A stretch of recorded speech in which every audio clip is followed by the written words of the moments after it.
Hey everybody, welcome to another episode of Behind the Clipboard. I am so thrilled to have Jenny Richard with All Aboard Event Planning with me today. Hi Jenny. Hi, how are you? Good. It's so exciting to talk with you. And this is kind of the first time we've been able to meet. We've exchanged a lot virtually and through this crazy time of COVID, and just really, it's been an amazing resource that you've put out there in the New England Area Wedding Pros Facebook page, which I definitely want to talk to you about. But I want to start with your wedding planning business. So tell me a little bit about what All Aboard Event Planning is and how you got into the industry. Yeah, so I started All Aboard Event Planning a little over 3 years ago. As many planners, planned my own wedding, and previously I was in fundraising and event planning in the corporate nonprofit world. I was in sales, and I think a lot of people don't think that sales correlates to this, but when you're running your own business, you have to be good at sales. So after planning my own wedding, I really just fell in love with it. And then from there, I launched All Aboard Event Planning. The timing of life was weird, and I lost my job. And during that time, I had just recently, I want to say about 3 months prior, launched All Aboard Event Planning. So I kind of was sitting there and I was like, well, you know what? I can either take this as a sign and really dive into this full time, and find a way to make it work, or I can just take the easy route, go back to the corporate world and have a steady paycheck, which was a lovely thing. I miss having that. um, Especially during COVID, we're all Right, exactly. But yeah, so I jumped in and I just kind of forced myself to do it. And I told myself there was no option of getting another job. I was very fortunate I had the support of my husband. So yeah, and now 3 years later, here we are, and it was going great. And then a pandemic happened. But yeah, and we're a charitable company that we donate 10% of our clients' costs to a charity of their choice. And I think because of working in nonprofits previously, I've volunteered at a camp called Camp Sunshine for almost 12 years now. I do that every year. It's just been a huge part of my life. I was a sociology major, and giving back was just something that I felt had to be a part of what I was going to do if I was going to launch a business. And I'm so glad that I did that. Yeah, that's such a unique aspect of your business and such a wonderful thing that you're doing. So tell me about the different kinds of weddings that you guys plan. Do you guys kind of have a niche or what your range of services are? Yeah, so I would say that I really love tented weddings, and I would say that that's really kind of where our specialty is. But as you know, we kind of go wherever our client goes. So we have three different packages that range from what people consider day of, but it's really so much more than that. So we call it event management. And then we have a partial planning package and then full service planning. So I would say the bulk of what we do is that partial and the event management, because from a business side of things, we can do a lot more of that because I'm the only planner on my team. Mhm. So yeah. Yeah, definitely. It sounds like you kind of have the passion that naturally fell into your lap, and then the drive that kind of got you through the tough times, and you're still going. And so that drive obviously kind of pushed you to even expand getting involved in the industry and launching New England Area Wedding Pro. So tell me about that story and how that came about. Yeah, so I honestly, it's funny because I should have looked into this. I think it's been a couple of years, but it may not have even been that long ago since I launched that Facebook group. I'd have to honestly go back and check. But there was a similar Facebook group, basically just a similar Facebook group with the same similar title, but did not do by any means the same thing or really have the same mission that we had. But it had a lot of people from New England in it. I want to say there was like 700 or something. And that kind of closed abruptly. And I was like, whoa, I just lost access to all of these colleagues. So I quickly jumped on and I was like, let me try and revamp this. And then I was like, wait, there's so much power that I think people don't realize to being connected to your colleagues. And I think many of us are now really realizing the power of that as we work through a pandemic together. But there's so much value in having other people in your industry to bounce ideas off of. So I just really kept working to keep promoting that. And we're now up to 3,000 members. And I love it. It's almost like a little passion project for me.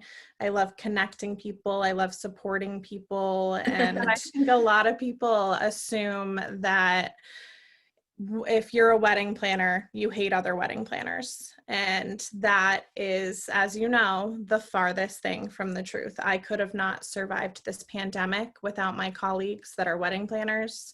We send each other referrals. If I'm booked, I never just say, sorry, we're booked. I reach out and I text my friends and I say, are you available? And it's so much better to connect that person with one of my colleagues than just send them back to Google.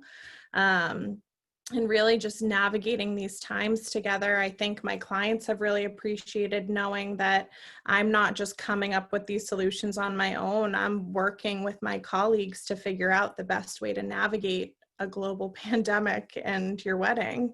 Mm-hmm. So I think that there's just a lot of value in community, and I think it's crucial to really have that network. Yeah, I mean, I think that shows your strength clearly as a planner, is the ability to just be like, I need to lean on other vendors and collaborate. And that is really a one team, one goal focus of what makes a wedding happen. You know, you can't have just a planner. You need a planner and all the other vendors that go into it. And as you know, as a planner, you know, you only want to refer people that you know are going to provide great work and also be willing to work with you and have the same quality that you deliver. So having that network of people that you know have the same values and same drive and same passion has been a really great resource. And navigating the pandemic, as you mentioned, we're all figuring this out as we go. I've been telling my clients, like, you're not expected to know how to plan a wedding, especially during a pandemic. We're learning ourselves. So, you know, having that resource has been really great. So thank you for that. Let me take a second to do that. But that leads us perfectly into our hot topic today, which I think is so important. And, you know, stemming off what you said about, you know, planners love other planners. It's not a competitive thing. You know, I think we all are like, our clients pick us because we're a really good match for them, but that doesn't mean that, you know, we're competing against other planners. It's just what is the best fit.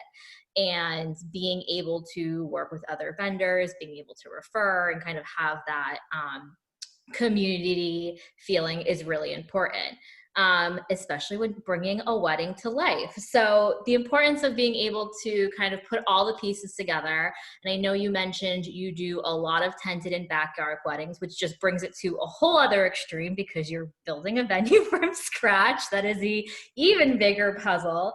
But why is that so important? I know you've seen it firsthand, so I'd love to kind of hear from you, like, why that collaboration is so key. Yeah. So, and I mean, stemming right off of what you just said, you're building a venue on someone's property in the middle of a field, wherever it is. And there's so many elements that can change, so many factors that can change, that you need people that are flexible, that they are on their game at all times, and they don't need you to hold their hand. I would say that's the biggest thing. You need vendors that don't need you to hold their hand when you're working a backyard tented estate wedding. You could have things where all of a sudden there's a water leak, the power went out, All of a sudden it's snowing in September because we live in New England and you have to change the entire plan. Mhm. So you really need people that are flexible and that they're experts, and you need people also that work in these same elements often, so that you're not having to worry about, does the DJ know that he's going to need to bring probably an extra 100 feet of extension cord? All these different things, you need people that are used to working in these different elements, where you don't just walk into a venue, there's your outlet, you plug in, you have coverage over you, and you're good to go. It's an ever-changing element that you're working in, and you need people that are flexible and willing to work in that team mentality is crucial. So what Yeah. are some of the steps that you include, in your wedding planning process to make sure everyone's on the same page so that collaboration comes to life? You're making sure everyone has what they need. Yeah, so I would say that we always are in contact with all of the vendors that are coming together.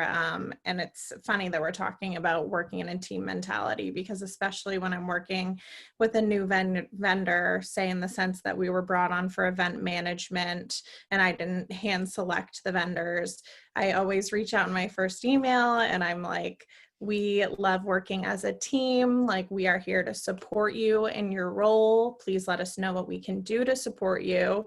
We're not here to tell you how to do your job, because I expect that you are an expert at what you're doing for a living.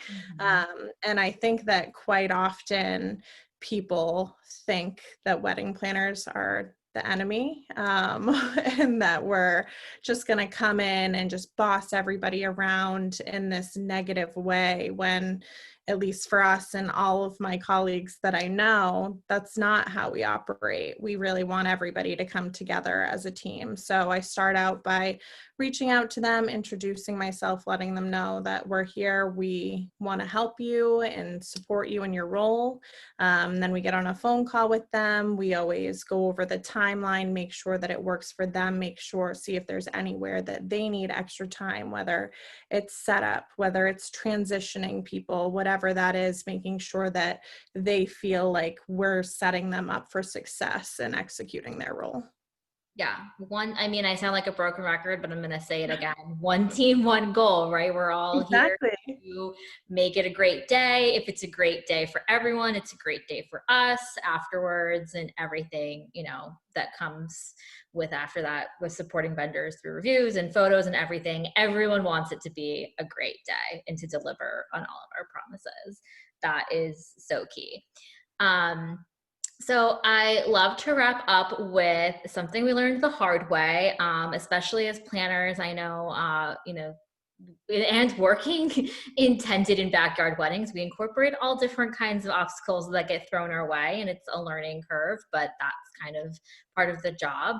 So I'd love to hear anything that maybe along the way when you were starting out that you learned the hard way.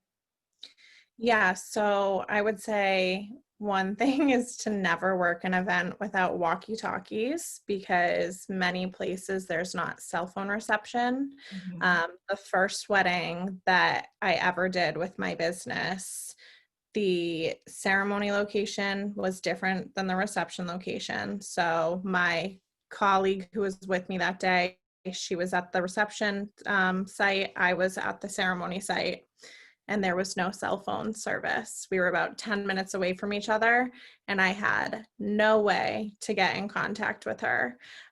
So I would definitely say making sure, and like at this time, I was so brand new that we didn't go test this out like a month before. I didn't know these things. So definitely always making sure that you either have walkie-talkies with a decent range or that you have cell phone reception.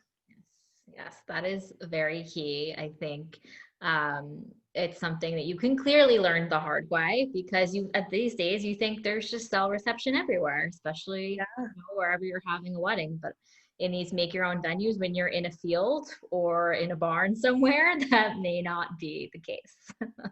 That's a great one. And I think that also can go for not just vendors, but also just couples to just kind of think about all the different ways you're going to be communicating, your vendors are going to be communicating, and that they have kind of all that access that they may need. You can't call, for any support for emergency services or anything like that if you don't have 911. So make sure there is a connection to the outside world somehow. Well, thank you so much, Jenny, for taking the time to chat with me a little bit about your business and kind of reinforcing that importance of working together in the wedding industry. Everybody, make sure you follow Jenny at All Aboard Event Planning on Instagram and check her out at allaboardeventplanning.com. I will see you on Facebook very soon, I'm sure, Jenny. But I hope you get to enjoy some of the holiday season at the end of this crazy 2020. Thank you. And thank you so much for having me. This was wonderful. Yeah, we'll chat soon. Take care. You too.